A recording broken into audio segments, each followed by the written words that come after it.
오늘 이 자리에 나온 모든 분들을 예수님의 이름으로 환영합니다. 여러분 여행을 떠나보셨죠? 안 가보신 건 아니죠? 예. 여행을 떠날 때에는 누구와 함께 여행을 떠나는가? 어디로 여행을 떠나는가? 여행 가서 어떤 음식을 먹을까? 그런 것들을 고민하게 됩니다. 여행 준비를 할 때 여행에 대한 설렘과 기쁨이 충만합니다. 기대가 있습니다. 특히 여행은 마음이 맞는 사람하고 가는 것이 중요합니다. 제가 신대원 다닐 때 20대 후반 때 신대원에 같은 나이 또래 우리 전도사님이 계셨는데 그때 일본으로 여행을 가자는 거예요. 그래서 뭐 그래 가자 뭐 같이 가보자 해서 여행을 갔습니다. 그런데 웬걸 평소에 뭐 그냥 무난하게 사이좋게 지내던 친구였지만 같이 여행을 떠나보니까 성향이 너무 다른 거예요. 그래서 저는 뭐 그렇게 걷는 것을 별로 좋아하지 않는데 이 친구는 자꾸 걸어 다니자 그러고 저는 그냥 좀 놀고 좀 쉬고 뭐 이렇게 먹고 이런 걸 좋아하는데 이 친구는 자꾸 뭐 어디로 가자 그러고 뭐 이러니까 3박 4일 동안 싸운 거예요. 그래서 깨달은 것이 여행은 같이 가는 사람이 매우 중요하구나라는 걸 깨달은 적이 있었습니다. 오늘 사도 바울은 두 번째 선교 여행을 떠납니다. 사도행전 16장부터 본격적인 이야기가 나오지만 방금 읽었던 말씀처럼 15장 36절부터 이것이 시작합니다. 그래서 오늘 말씀을 세 가지 질문 아래서 함께 나누어 보고자 합니다. 첫 번째, 어떻게 두 번째 여행을 떠나게 되었는가? 두 번째, 누구와 함께 여행을 떠나게 되었는가? 세 번째, 어디로 여행을 떠나게 되었는가입니다. 이 이야기를 통하여 함께 교훈을 나눌 때 은혜와 도전이 있으시기를 축원합니다. 자, 첫 번째입니다. 어떻게 두 번째 선교 여행을 떠나게 되었는가? 지난주까지의 이야기를 잠깐 요약하면 사도 바울은 바나바와 함께 1차 선교 여행을 떠났습니다. 그래서 구브로라는 섬으로 가서 바예수라는 그 무당을 만나서 물리치고 거기에 있던 총독 서기오 바울을 전도합니다. 한 사람 전도하고 그 다음에 이후로 대륙으로 올라갑니다. 갈라디아 지역을 다니면서 선교하고 비시디아, 안디옥, 이고니온, 루스드라, 더베에 가서 복음을 전했습니다. 그리고 반대 순서로 돌아와서 제일 처음에 파송했던 수리아의 안디옥 교회에 돌아옵니다. 그리고 그 다음에 사도행전 15장에 할례에 대한 논쟁이 발생하고 이 일 때문에 예루살렘에 갔다 오게 됩니다. 그리고 갔다 와서 이 바울 일행이 수리아 안디옥에 돌아와서 계속 머물고 있었을 때 그 며칠 후 오늘 읽은 그 본문이 시작됩니다. 그때 바울의 마음에 이런 마음이 들었습니다. 우리가 전했던 그 성에 믿은 그 제자들, 그 사람들 지금 어떻게 하고 있을까 궁금하다. 그 형제들이 어떻게 하는지 한번 다시 찾아가 봐야 되겠다. 그들에게 다시 찾아가서 복음을 견고하게 하고 믿음을 굳건하게 양육해 줘야겠다라는 마음이 들었던 것입니다. 생각해 보십시오. 바울 일행이 복음을 전했던 그 지역은 어떤 지역이었습니까? 돌에 맞아 죽었다 살아난 그런 곳이었습니다. 전도하던 그곳에서 믿는 형제들이 생겨나자 얼마나 기뻐하고 그들에게 당부하면서 하나님의 나라에 들어갈 때는 환난을 당합니다 라고 견고히 서 계십시오 라고 하고 왔습니까? 여러분 전도해 보셨죠? 전도하면 그 사람이 정말 신경이 쓰입니다. 이 사람이 어떻게 지내는가? 우리 교인들하고 잘 섞여 있을까? 아니면 밥은 잘 먹고 있는가? 이 사람이 예수님을 이제 좀 믿게 되었는가? 잘 자라나고 있는가? 신경이 쓰이게 돼 있습니다. 그래서 사도 바울도 자기가 전도한 사람들, 그 교회 사람들, 그 제자들이 정말 잘 지내는지가 신경이 쓰였던 것입니다. 여기서 우리는 한 가지 깨닫는 것이 있습니다. 그것은 바로 선교사의 마음입니다. 선교사는 어떤 사람인가? 복음을 전하는 사람은 어떤 사람인가? 그 사람을 정말 신경 쓰고 사랑하는 사람입니다. 그들을 향한 애정과 관심과 애틋한 사랑이 있습니다. 혹시 다른 일을 다 잘한다 해도 이것이 없으면 소용이 없습니다. 사도 바울은 그래서 이 여행을 떠나기로 결심했습니다. 몇 년 전에 들었던 이야기입니다. 한 인도에 선교사님이 계셨는데 이 선교사님은 아주 작은 부락의 파송을 받았습니다. 선교하는데 소수민족에게 갔고 그 지역의 언어, 방언이 너무 어려워서 말을 배우는데 오랜 시간이 걸렸다고 합니다. 그래서 몇 년 동안 복음을 제대로 전하지 못하고 있었습니다. 살다 보니까 10년의 시간이 지나자 파송했던 교회가 안 되겠습니다. 다시 돌아오십시오 라고 해서 그분은 다시 본국으로 돌아오게 되었습니다. 그리고 나서 다른 선교사님을 보냈습니다. 이분은 언어에 특출난 재능이 있어서 그곳에 간 지 3년 만에 언어를 다 습득하고 3년 후에 온 부락의 사람들을 모아놓고 그분들에게 복음을 진지하게 전했습니다. 그리고 나서 모든 사람들에게 물었습니다. 자, 이러니까 이제 예수님 믿으실 분 손들어 보세요. 그랬더니 부족 사람들이 전부 번쩍 손을 드는 거예요. 이 사람들이 잘못 들었나 보다. 내가 한 번 얘기했는데 이렇게 전부 다 믿다니 이건 뭔가 잘못됐다 싶어서 그게 아니고 자 다시 한번 들어보세요 하고는 다시 조금 천천히 설명하고 자 이제 진짜 예수님 믿으실 분 손들어 보십시오. 그랬더니 또다시 사람들이 다 손을 번쩍 드는 거예요. 그래서 조금 화가 났습니다. 이 선교사님이 아니 당신들이 예수를 알겠납니까? 그렇게 질문을 했던 거죠. 그러자 부족장이 와서 이렇게 얘기합니다. 예수님이 저희와 10년 동안 같이 지내셨다가 가셨어요. 이 부족에게는 언어는 통하지 않았지만 10년 동안 같이 계셨던 그 선교사님이 예수님 같았던 거예요. 너무나 사랑으로 대해주니까 이분이 예수구나라는 걸 깨달았던 거죠. 여러분, 선교사는 어떤 사람인가? 화려한 건물을 짓는 사람이 아니고 병원을 세우는 사람이 아니고 교회 건물을 많이 짓는 사람이 아니라 사람을 사랑하는 사람이에요. 그 선교 대상인 그 사람들에게 복음을 전하려고 애쓰고 관심을 가지는 사람, 신경이 쓰여서 정말 마음이 그렇게 답답한 사람, 바울과 같은 이런 사람이라는 것이죠. 그래서 첫 번째 질문의 답, 어떻게 두 번째 선교 여행을 출발하게 되었는가? 그 답은 사랑하기 때문입니다. 그 선교지에 있는 사람들이 너무 사랑스러워서 다시 보고 싶어서 사도 바울은 두 번째 선교 여행을 작정하게 됩니다. 두 번째, 그러면 누구와 함께 선교 여행을 떠나게 되었는가? 바울은 첫 번째 선교 여행을 바나바와 함께 다녀왔습니다. 그러니 당연히 바나바에게 우리 다시 한번 갑시다 그렇게 이야기를 건넸죠. 그러자 바나바도 갑시다 그렇게 되는 겁니다. 바나바가 어떤 사람입니까? 바울을 잘 받아주고 혼자 저렇게 고향에 내려가서 있던 바울을 다시 교회로 불러내서 지도자로 섬기게 도와줬던 바로 그 사람 아닙니까? 근데 바나바가 이렇게 말하는 거예요. 자, 우리 이번에 갈 때도 마가 요한도 데려갑시다.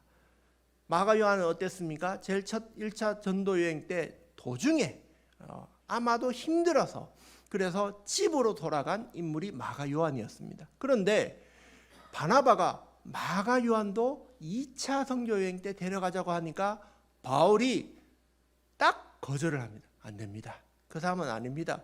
그렇게 반대하니까 의견이 갈라진 것이죠. 그런데 의견이 갈라진 것까지는 좋은데 이것으로 인하여 이 취향의 문제로 인하여 39절에 보면 어떻게 했냐면 서로 심히 다투어 피차 갈라서니. 이 바울과 바나바가 이렇게 환상적인 팀이 깨어진 거예요. 쪼개진 것입니다. 바나바 입장에서는 한번 실패했던 사람도 다시 내려갑시다 그렇게 했고, 바울 입장에서는 한번 그렇게 포기했던 사람을 다시 받아주면 안 된다 이렇게 얘기한 것이죠. 근데 누가 옳은가 그런가는 성경적인 문제가 아닐 것입니다. 이 사람들의 취향의 문제였습니다. 바나바니까 위로의 사람이니까 그를 다시 위로하고 데려가려고 했고, 바울은 힘있게 나가는 그런 스타일의 사람이니까 그렇게 마음이 연약한 사람하고 같이 못 간다 그렇게 얘기한 것이죠. 그런데 이 일로 인하여 그 사람들이 헤어지게 되고 2차 선교여행 때 결국 바나바는 빠집니다. 마가 요한도 빠지게 되죠. 그럼 누가 함께 가게 되었는가? 먼저 그것을 살펴보기 전에 이 본문은 왜 이렇게 기록되었을까라는 것을 한번 생각해 보겠습니다. 여러분 보십시오. 지금 바울과 바나바는 안디옥 교회 지도자입니다. 다른 말로 하면 목사님, 장로님 같은 분들이에요. 그런데 이분들이 어떻게 했다고요? 39절에 분명하게 서로 심히 다투었다고 이렇게 기록하고 있는 거예요. 교회 지도자들이 막 싸웠다라는 것을 성경에 이렇게 기록해 놓은 것이죠. 왜 이렇게 했을까요? 이것을 통하여 사도 바울의 인성이 이렇구나 이런 것도 우리가 알 수 있지 않습니까? 근데 이런 것을 어떻게 보면 부끄러운 일을 그대로 성경에 기록해 두었다는 것입니다. 이것을 통하여 우리는 성경은 인간의 연약함도 고스란히 담아둔다는 것을 알게 됩니다. 우리의 죄된 모습도 담아두고 다투는 모습도 담아둡니다. 그것을 통해 우리는 바울과 바나바가 대단한 사람인 것은 맞지만 사실 그들도 우리와 똑같은 사람이란 것을 깨닫게 되는 것이죠. 자, 그렇지만 중요한 점은 바울과 바나바는 사명을 포기하지 않았습니다. 서로 다투었지만 바나바는 마가 요한을 데리고 구브로로 가면서 선교여행을 가고, 바울은 또 누구를 택했냐면 실루아노라는 사람을 택해서 가게 됩니다. 바울과 실라가 이렇게 2차 선교여행을 떠나게 되는데, 실라가 어떤 사람인가? 실라는 예루살렘 교회에서 올라온 사람입니다. 그들에게 15장에 할례 논쟁이 있을 때 편지를 써서 알리자라는 예루살렘 교회 결정을 담은 그 편지를 전달한 사람이었습니다. 이 사람이 아마도 헬라인이라는 것이죠. 그래서 바울과 바나바가 나중에 16장에 감옥에 갇혔을 때 우리는 로마 사람인데 죄를 이렇게 묻지도 않고 감옥에 함부로 가느냐 하면서 우리는 이라고 얘기를 해요. 즉 로마 시민이었던 것이죠. 그런 신라를 데려다가 우리 이제 2차 선교 여행을 가자 이렇게 얘기된 것입니다. 그리고 또 한 사람이 추가됩니다. 바로 디모데입니다. 디모데는 원래 헬라인 아버지와 유대인 어머니 사이에서 태어난 사람입니다. 16장 2절에 보면 루스드라와 이고니온에서 형제들에게 칭찬받는 사람이라고 나옵니다. 믿음이 좋은 사람이었고 사람들에게 칭찬받는 그런 사람이 등장합니다. 분명히 이 사람이 믿게 된 것은 사도 바울이 1차 전도 여행 때 이 지역을 지나면서 복음을 전했을 때 그때 듣고 예수님을 믿었던 것입니다. 근데 바울과 디모데는 좀 특별한 관계가 됩니다. 디모데를 보고 나를 따라가자 자신의 제자를 삼았는데 단순한 동역자 이상의 관계가 됩니다.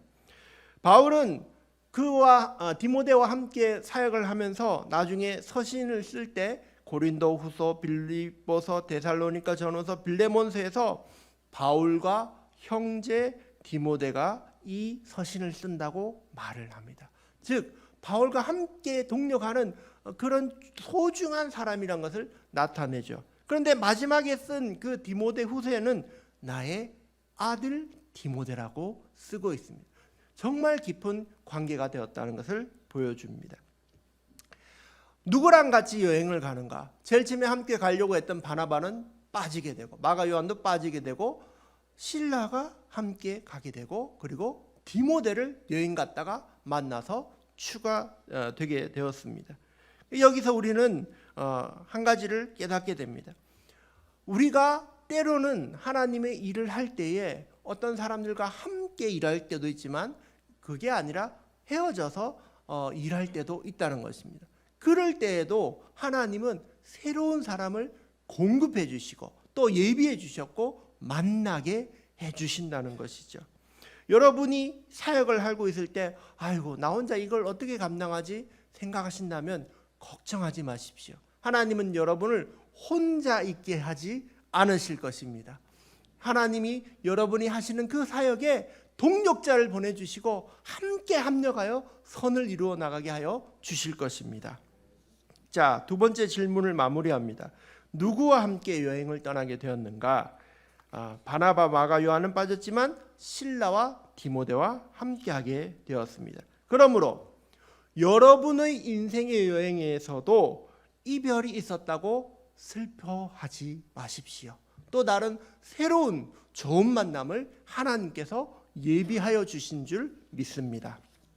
자, 마지막 세 번째 질문입니다. 그러면 어디로 여행을 떠나게 되었는가? 사도 바울의 첫 번째 이 여행을 떠난 목표가 무엇이었습니까? 1차 선교 여행 때 만났던 그 사람들이 어떻게 지내는가 살펴보기 위해서였지 않습니까? 그래서 그 지역을 돌아보게 되었습니다. 거기를 지나면서 41절에 보면 수리아와 길리기아로 가고 1차 여행 때는 배 타고 이쪽으로 갔는데 2차 때는 대륙을 통해서 반대로 동쪽에서 서쪽으로 가면서 도시들을 다니게 됩니다.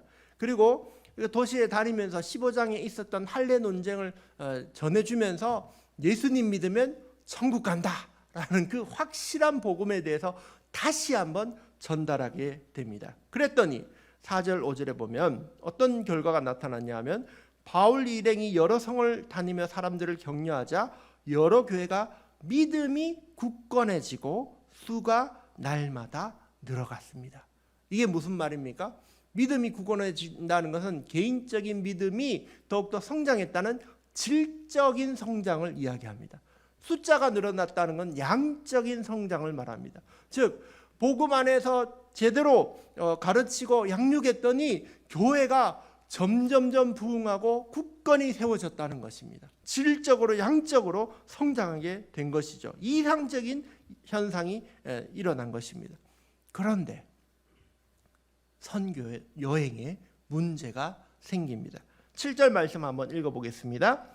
무시아 앞에 이르러 비두니아로 가고자 애쓰되 예수의 영이 허락하지 아니하시는지라. 지금까지는 순적하게 진행됐습니다. 사람들한테 가서 복음을 다시 한번 전하자. 사람들도 부흥하고 교회도 성장하고 아주 좋았습니다. 그런데 이제 다른 곳에도 가서 그 지역 소아시아 지역에 복음을 전하려고 했는데 이 바울의 일행은 북쪽 지역으로 가려고 했습니다. 비두니아는 북쪽 지역입니다. 그런데 예수의 영이 허락하지 않더라.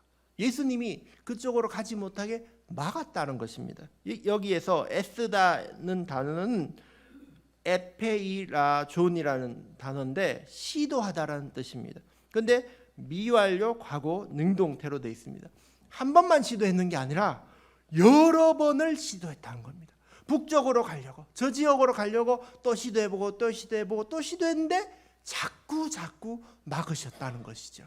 그래서 바울과 실라 그리고 디모데 일행은 생각하지 않은 곳으로 계속 방향을 이동해 가고 있었습니다. 바로 서쪽을 향해 계속 가게 됐습니다. 이 터키 지역의 서쪽으로 계속 가다 보니까 바닷가까지 가게 된 거예요. 그래서 그들이 도착한 곳이 바로 드로아였습니다. 드로아 항구 도시에 도착하게 됩니다. 그 너머에는 바다가 있고 그 건너편엔 유럽 대륙이고 마게도냐 지역이 있었습니다. 그곳에서 그들이 본 것은 환상이었습니다. 환상이 밤에 나타나서 마게도냐 사람이 이렇게 말합니다. 건너와서 우리를 도우라. 우리에게 와서 복음을 전해서 우리가 구원받게 하라는 그 메시지를 한 것이죠. 그런데 바울 일행은 이것을 보고 하나님이 우리로 저기로 건너가서 복음을 전하게 하시는구나라고 인정하게 되었습니다. 왜 이런 일이 벌어졌을까요?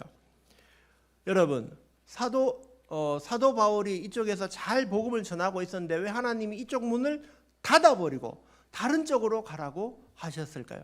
사도행전 8장에도 사실 이런 비슷한 맥락의 말씀이 나옵니다.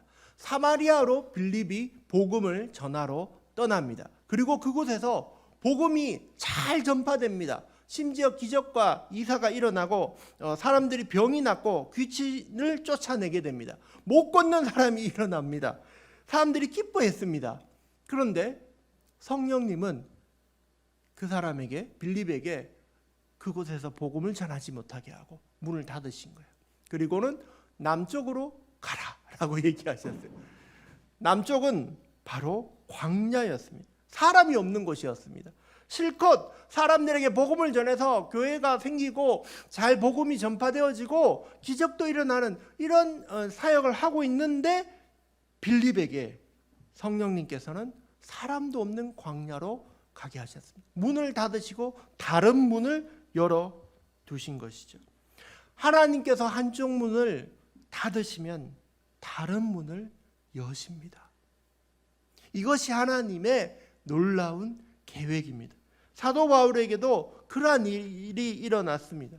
우리의 인생에도 어떨 때 이런 일이 일어납니다. 하나님께서 이쪽으로 가지 못하게 막으시는 거예요. 자꾸 몇 번이나 해봤지만 그 일이 이루어지지 않습니다. 그 문을 닫으시는 거예요. 그러나 하나님께서 다른 곳으로 열어주시고 가게 하시는 그런 인도하심이 있다는 것입니다. 여러분, 그렇게 될 때에는 그냥 순종하고 따라가시면 됩니다. 우리가 잘 알지 못하지만 하나님께서는 더 놀라운 계획을 세워놓고 계신 것입니다. 사도 바울에게 그런 일이 일어났습니다. 갈라디아 지역을 교회를 돌며 복음을 전했다가 이제 다른 지역도 가야지 했는데 주의 영이 맞고는 문을 닫으시고 새로운 문을 여셨는데 물을 건너 바다를 건너 마게도냐 지역까지 가라고 하신 것입니다. 여러분, 그곳에 특별한 계획이 있었습니다. 사도행전 16장에만 봐도 그곳에서 빌립보 지역의 루디아를 만나게 되고 간수장을 만나게 되고 복음을 전파하게 됩니다. 왜 하나님이 그쪽으로 가게 하셨는가? 바로 이 사람들을 만나게 하시기 위하여 그쪽으로 가게 하신 것입니다. 세 번째 질문, 어디로 선교 여행을 떠나게 되었는가? 하나님이 열어주시는 곳으로 떠나게 된다는 것입니다. 선교는 하나님이 하십니다. 그래서 하나님께서 열어주시고 하나님께서 그 길을 인도하여 주십니다. 그래서 때로는 하나님께서 문을 닫으시기도 하고 때로는 다른 문을 열어주십니다. 그러니까 걱정하지 마십시오. 열어주시는 문이 있으면 감사히 그쪽으로 나가시고 나에게 와서 우리를 도우라 라는 그 음성이 있다면 이것이 나를 향한 하나님의 음성이 아닌가 분별을 위하여 기도할 필요가 있다는 것입니다. 여러분의 도움이 필요한 곳이 있을 것입니다. 혹 주변에 여러분의 도움을 필요한 곳이 있다면 주저하지 말고 하나님의 음성이라면 순종하고 나아가서 주님의 사역을 하시는 저와 여러분이 되시기를 축복합니다. 한 목사님께서 대학생 때 전도 교육을 받았습니다. 전도 교육을 받고 이제 나가서 전도 실습을 하게 됐습니다. 근데 이 식당에 가서 빵집에 가서 전도를 하게 됐는데 한쪽에 군인들이 있었어요. 근데 술 취한 군인들이 있었는 거예요. 그래서 전도하려고 보니까 두 사람 중에 한 사람은 술이 취해서 좀 뭐 얼굴도 막 이렇게 기운이 없어 보이고 술이 취해 있고 헛소리를 하고 한 사람은 좀 똑똑해 보이고 말을 하면 잘 받아줄 것 같이 착하게 생긴 거예요. 그래서 이 목사님이 그때 생각하길 요 사람에게 한번 말해보자, 착하게 생긴 사람한테 한번 복음을 전해보자 싶어서 선생님 좀 5분 정도만 시간 내주실 수 있겠습니까? 하니까 예, 말씀하시죠 해서 복음에 대해서 천천히 이렇게 말을 전했습니다. 그리고 마지막에 복음 전하면 결단 기도를 하지 않습니까? 그래서 하나님께서 우리를 사랑하시고 우리가 죄인이고 예수님께서 우리를 위해서 죽으셨고 부활하셨고 이것을 믿습니까? 이렇게 하는데 잠깐만요 하더니 이 사람이 다 듣고는 거부하는 거예요. 점점점 빼는 거예요. 근데 그때 술 취해 있던 그 사람이 그거 내가 한번 들어보면 안 됩니까? 이러는 거예요. 그래서 깜짝 놀라서 그 원래 얌전했던 그 사람도 그래 네가 들어라 그러면서 건네주는 거예요. 그래서 이 사람한테 복음을 다시 전해볼까 싶어서 복음을 전했더니 술 취했지만 복음을 끝까지 듣고 결단하는 거예요. 그러면서 하는 말이 내가 술 취해서 이거 들었다고 생각하지 마십시오. 오늘 제가 복음을 듣고 예수님을 믿게 되었습니다 라고 영접했습니다 라고 그 사람이 뚜렷하게 말하는 것이었습니다. 여러분, 우리는 누구에게 복음을 전해야 될지 사실 잘 알지 못합니다. 우리에게 와서 우리를 도우라라는 사람이 있을 수 있습니다. 하나님께서 인도하시는 사람이 있습니다. 전도하다 보면 만나게 해주시는 사람, 전도에 합당한 영혼이 있습니다. 그러나 우리는 알지 못할지라도 성령님은 아셔서 우리를 인도하십니다. 도우라는 그 목소리에 순종하여 나가십시오. 그러면 우리 주님께서 하시는 놀라운 사역에 동참하는 사람들이 되실 것입니다. 그런 복음의 사역에 함께 하시는 저와 여러분이 되시기를 예수님의 이름으로 축복합니다.